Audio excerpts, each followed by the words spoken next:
My class my dear children. ഇന്നത്തെ ക്ലാസ്സിൽ നമ്മൾ പഠിക്കാൻ പോകുന്നത് കൺസ്ട്രക്ഷനാണ്. അതിൽ നിങ്ങൾക്ക് ആദ്യം പഠിക്കാനുള്ളത് how to divide a line segment in a given ratio. അപ്പോൾ ഫോർ എക്സാമ്പിൾ ഒരു ലൈൻ സെഗ്മെൻറ്റ് 10 സെൻറ്റിമീറ്റർ ലെങ്ത് ഉള്ളൊരു ലൈൻ സെഗ്മെൻറ്റിനെ ഞാൻ 3:2 എന്നുള്ള റേഷ്യോയിൽ എങ്ങനെ ഡിവൈഡ് ചെയ്യുന്നതെന്ന് കാണിച്ചിടാം.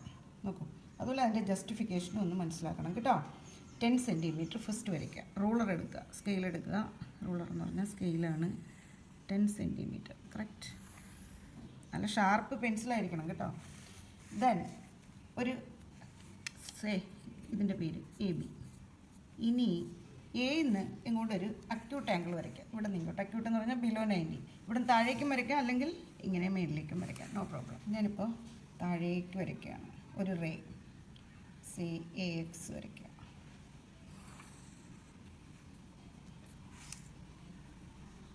അപ്പോൾ AX എന്നതിന് നെയിം ചെയ്ത് കൊടുത്തു. അപ്പോൾ ഞാൻ എന്താ ചെയ്തത്, എന്ന് ഒരു അക്യൂട്ട് ആംഗിൾ വരച്ചു. ഈ റേ നിങ്ങൾക്ക് ഇതിൻ്റെ മേളിലേക്കും വരയ്ക്കാം കേട്ടോ. എന്നിട്ട് 3:2 എന്ന് പറയുമ്പോൾ എത്ര പാർട്സാണ്? ടോട്ടൽ 5 പാർട്സ് നമ്മൾ കോമ്പസിൽ എന്ന് ഇങ്ങോട്ട് മാർക്ക് ചെയ്യുക. കോമ്പസ് യെസ്, നോക്കൂ, ഒരു 5 ആർക്ക് ഈക്വലായിട്ട് കട്ട് ചെയ്യണം കേട്ടോ. 1 2 3 4 5. അതിന് നമുക്ക് A1 A2 A3 A4 and A5 എന്ന് നെയിം ചെയ്തു. Now join A5 and B.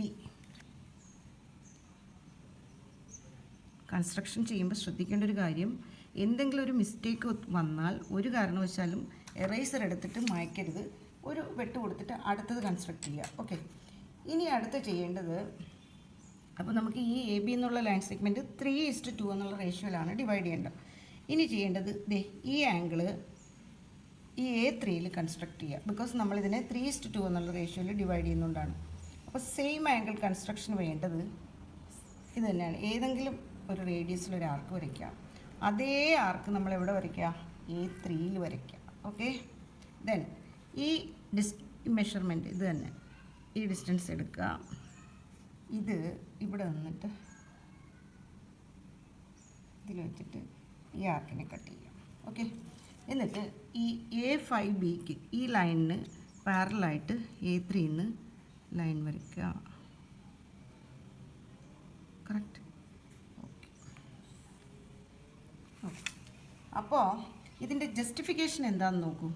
ഈ ട്രയാങ്കിൾ A5B എന്നുള്ള ട്രയാങ്കിളിൽ ഈ ലൈൻ എന്തായിട്ടാണ് വരുന്നത്? A3. ഇതിന് നമുക്ക് C എന്ന് പേര് കൊടുക്കാം. A3C പാരലായിട്ടാണ് വരുന്നത്. Because these 2 angles are corresponding angles ആണ് അല്ലേ. ഇത് രണ്ടും കറസ്പോണ്ടിങ് ആയതുകൊണ്ട് ദീസ് 2 ലൈൻസ് ആർ പാരലാണ്. അപ്പോൾ നിങ്ങൾ പഠിച്ചിട്ടുണ്ട്, ഒരു ട്രയാങ്കിളിൽ ഒരു ലൈൻ പാരലൽ വരച്ചാൽ ഈ രണ്ട് സൈഡിൽ ഇൻ്റർസെക്റ്റ് ചെയ്യുകയാണെന്നുണ്ടെങ്കിൽ എന്ത് വരും? ഈ രണ്ട് സൈഡും സെയിം പ്രപ്പോർഷനിൽ ഡിവൈഡ് ചെയ്യും. അതായത് AC divided by BC equal to A3 divided by A3 A5. ഏത് തിയറമാണ്? Basic proportionality theorem. Okay, that is ഇവിടെ A3C പെനെടുത്ത് വരച്ച് എഴുതി കാണിച്ചു കൊടുക്കട്ടെ. A3C this line parallel to എന്ത് വരുന്നു? A5B. ഓക്കെ, ഏത് ട്രയാങ്കിൾ? In triangle A5B. A5Bയിൽ A3C പാരലൽ ടു A5B ആയതുകൊണ്ട് എന്ത് വരും? AC divided by BC equal to എന്ത് വരും? A3 divided by A3 A5. BPT basic proportionality theorem. അപ്പോൾ AC ബൈ ഇത് നോക്കൂ, A3 ബൈ A5 എന്ന് പറയുന്നത് ഇറ്റ് ഇസ് ഈക്വൽ ടു എന്താ വരുന്നത്? A3 എന്ന് പറയുന്നത് 3 അല്ലേ, ദാറ്റ് ഇസ് 3 ബൈ ഈ പോർഷൻ 2 പാർട്ടാണ്. അങ്ങനെയാണ് AC ഈസ് ടു BC എന്തായിട്ട് വരുന്നു? ഇത് 3:2. ഇനി നിങ്ങൾ 10 സെൻറ്റിമീറ്ററിൻ്റെ 3:2 എന്ന് പറയുമ്പോൾ ടോട്ടൽ 5 പാർട്ട് അല്ലേ. അപ്പോൾ 3/5 ഇൻറ്റു 10 അല്ലേ ഈ പോർഷൻ വരേണ്ടത്. ദാറ്റ് ഇസ് അപ്പോൾ എത്ര വരും? 6 സെൻറ്റിമീറ്റർ. 6 സെൻറ്റിമീറ്റർ ആണോ എന്നൊന്ന് മെഷർ ചെയ്ത് നോക്കാം നമുക്ക്. കറക്റ്റായിട്ട് ചെയ്താൽ വരും കേട്ടോ. നോക്കൂ, അബ്സല്യൂട്ട്ലി റൈറ്റ്. 6 സെൻറ്റിമീറ്ററും മറ്റത് ഈ പോർഷൻ 4 സെൻറ്റിമീറ്റർ റൈറ്റ്. അപ്പോൾ ഇത് ഒരു മെത്തേഡാണ്, ഒരു ഗിവൺ ലൈൻ സെഗ്മെൻറ്റിനെ എങ്ങനെ നമുക്ക് ഗിവൻ റേഷ്യോയിൽ ഡിവൈഡ് ചെയ്യാമെന്ന് ഫൈൻഡ് ചെയ്യുന്നത്. ഇത് തന്നെ ഇനി വേറൊരു മെത്തേഡിലൂടെ ചെയ്യാം. നമുക്ക് അടുത്ത മെത്തേഡ് നോക്കാം. ഓക്കെ, ഇനി നമുക്കിതിൻ്റെ സെക്കൻഡ് മെത്തേഡ് എങ്ങനെ ചെയ്യാമെന്ന് നോക്കാം. ഓക്കെ, അപ്പോൾ ആദ്യം നമ്മൾ ഇത് എന്താ ചെയ്തത്, 10 സെൻറ്റിമീറ്ററിനെ 3:2 എന്നുള്ള റേഷ്യോയിൽ ഡിവൈഡ് ചെയ്തു. ഇനി ഒരു മെത്തേഡ് കൂടെ ഉണ്ടെന്ന് ഞാൻ പറഞ്ഞു. അടുത്ത മെത്തേഡ് നമുക്ക് എങ്ങനെയെന്ന് നോക്കാം. സെയിം തന്നെ ചെയ്യാം. 10 സെൻറ്റിമീറ്റർ വരയ്ക്കുക. തെളിയുന്നില്ല. ഓക്കെ, ഇനി ദിസ് സെയിം. എൻ്റെ കൈ മുറിഞ്ഞിരിക്കുകയാണ്. ഇനി കോമ്പസ് വെച്ചിട്ട് ഒന്നുകൂടെ മുറിയണ്ട. ഇനി എയിൽ നിന്ന് ഇങ്ങോട്ട് റേ വരയ്ക്കുക. ആ ആംഗിൾ എന്തായിരിക്കണം, അക്യൂട്ട് ആംഗിൾ ആയിരിക്കണം കേട്ടോ. AX റേ വരച്ചു. എക്സ് എന്താ ചെയ്തത്, ഇവിടെ നിന്ന് ഇങ്ങോട്ടൊരു അക്യൂട്ട് ആംഗിൾ വരച്ചു. ഇനി നമ്മൾ ചെയ്യേണ്ടത് ഇതേ ആംഗിൾ, സെയിം ആംഗിൾ ബിയിൽ കൺസ്ട്രക്ട് ചെയ്യണം. അപ്പോൾ സെയിം ആംഗിൾ കൺസ്ട്രക്ഷൻ എല്ലാം ഒരേ മെത്തേഡ് തന്നെയാണ്. എന്താ ചെയ്യേണ്ടത്, ആദ്യം ഏതെങ്കിലും ഒരു റേഡിയസിൽ ഒരു ആർക്ക് വരയ്ക്കുക. ഓക്കെ, സെയിം റേഡിയസ് ബി എന്ന് വരയ്ക്കുക. സെയിം, ഒട്ടും മാറരുത്. ഓക്കെ, നൗ ഈ മെഷർമെൻറ്റ്, ഈ ഡിസ്റ്റൻസ് എടുക്കുക. കറക്റ്റാണോ?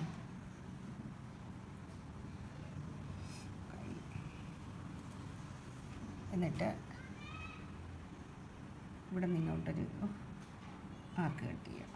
ഓക്കെ, നൗ അപ്പോൾ എന്ത് വരുന്നു, സെയിം ആംഗിൾ അല്ലേ വരുള്ളൂ ഈ പോയിൻ്റിൽ നിന്ന്.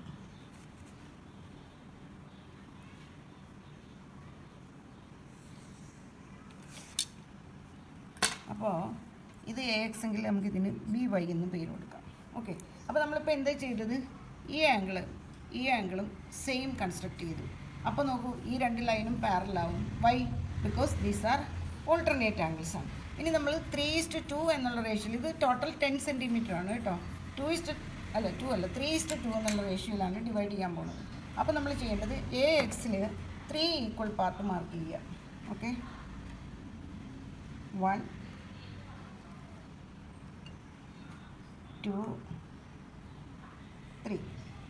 ഇവിടെ നിന്ന് ഇങ്ങോട്ട് 2 ഈക്വൽ പാർട്ട് മാർക്ക് ചെയ്യുക. 1 2. ഓക്കെ, എന്നിട്ട് ഇതിന് A1 A2 A3 എന്ന് നെയിം ചെയ്യുക. ഇതിന് നമുക്ക് B1 B2 എന്ന് നെയിം ചെയ്യും. ഓക്കെ, നമുക്കിനി ഡിവൈഡ് ചെയ്യേണ്ടത് ഏത് റേഷ്യോയിലാണ്, 3:2 ആണ്. അപ്പോൾ ഈ ലൈനിൽ 3യും ഈ ലൈനിൽ 2 പാർട്ടും കൂടെ ജോയിൻ ചെയ്യുക. പേനയല്ല, പെൻസിലായിട്ട്. നിങ്ങൾ പേനയിൽ തൊട്ട് വരയ്ക്കല്ലേ കേട്ടോ, ഞാൻ ചിലപ്പോൾ പേനയൊക്കെ ഇട്ട് വരയ്ക്കും. കണ്ടോ? അപ്പോൾ ഈ ലൈൻ സെഗ്മെൻറ്റ്, ദിസ് ഇൻ്റർസെക്റ്റിംഗ് പോയിൻറ്റിന് നമുക്ക് C എന്ന് പേര് കൊടുക്കാം. അപ്പോൾ എന്താ സംഭവിച്ചത്, ഈ AB എന്നുള്ള ലൈൻ സെഗ്മെൻറ്റ് എങ്ങനെ ഡിവൈഡായി, 3:2 എന്നുള്ള റേഷ്യോയിൽ ഡിവൈഡായി. ഇതിൻ്റെ ജസ്റ്റിഫിക്കേഷൻ എന്താണെന്ന് നോക്കാം. ഈ ട്രയാങ്കിൾ നോക്കൂ, A3C ഈ ട്രയാങ്കിൾ B2Cക്ക് എന്താകും, B2Cക്ക് സിമിലർ ആകും. അതായത് ഈ ട്രയാങ്കിളും സിമിലറാണ്. എന്താ കാര്യം സിമിലാരിറ്റി വരാനുള്ള കാരണം, ബിക്കോസ് നോക്കൂ, ഈ രണ്ട് ആംഗിളും ഓൾട്ടർനേറ്റ് ആംഗിൾസ് ആണ്. ഈ രണ്ട് ലൈനും പാരലാകുമ്പോൾ ഈ രണ്ട് ആംഗിൾസ് ആർ ഓൾട്ടർനേറ്റ് ആംഗിൾസ്. പിന്നെ ഇത് രണ്ടും എങ്ങനത്തെ ആംഗിൾസാണ്, വെർട്ടിക്കലി ഓപ്പോസിറ്റ് ആംഗിൾസുമാണ്. അപ്പോൾ എന്ത് വരുന്നു, ഈ രണ്ട് ട്രയാങ്കിളും A സിമിലാരിറ്റി അല്ലേ, രണ്ട് ആംഗിൾ ഈക്വൽ ആയാൽ they are similar by A സിമിലാരിറ്റിയാണ്. So these 2 triangles are similar and we know that similar triangles-ൻ്റെ sides are proportional ആണ്. അങ്ങനെയാണെന്നുണ്ടെങ്കിൽ ഈ സൈഡ് ബൈ ഈ സൈഡ് ആണല്ലോ, that is AC divided by BC എന്തിന് ഈക്വലായിട്ട് വരും നോക്കൂ. ഈ ട്രയാങ്കിളിൻ്റെ സൈഡ് ഏതാണ്, A3 അല്ലേ, ഡിവൈഡഡ് ബൈ ഈ സൈഡ് ഇസ് B2. അപ്പോൾ AC ബൈ BC എത്ര ആയിട്ട് വരുന്നു നോക്കൂ. ഇത് എത്രയാണ്, A3 by that is equal to A3 is 3 പാർട്ടാണ്. 3 ഡിവൈഡഡ് ബൈ ഈ പോർഷൻ ഇസ് 2. അങ്ങനെയാണ് ഇത് എന്തായിട്ട് വരുന്നത്, ദാറ്റ് ഇസ് 3:2 ആയിട്ട് ഡിവൈഡ് ചെയ്യുന്നത്. അപ്പോൾ 3 പാർട്ട് എന്ന് പറയുമ്പോൾ അത് എത്ര സെൻറ്റിമീറ്റർ വരും, 10 × 3 ബൈ ഇങ്ങനെ നോക്കേണ്ടത് ടോട്ടൽ 10. അപ്പോൾ ഇത് ടോട്ടൽ പാർട്ട് 5 ആണ്. അപ്പോൾ ഇറ്റ് ഇസ് 3/5 × 10 ചെയ്യുമ്പോൾ നമുക്കിതിൻ്റെ 3 പാർട്ട് ദാറ്റ് ഇസ് 6 സെൻറ്റിമീറ്റർ ആണ് വരേണ്ടത്. നോക്കൂ, നേരത്തെ കറക്റ്റായിട്ട് വരുന്നില്ലേ 6 കണ്ടോ. ബാക്കി പോർഷൻ ഇസ് 4 സെൻറ്റിമീറ്റർ. അങ്ങനെയാണിത് ചെയ്യുന്നത്. ഇപ്പോൾ ഇത് മനസ്സിലായല്ലോ. അപ്പോൾ അടുത്ത കൺസ്ട്രക്ഷനുമായിട്ട് നമുക്ക് അടുത്ത ക്ലാസ്സിൽ വീണ്ടും കാണാം. Till then bye bye.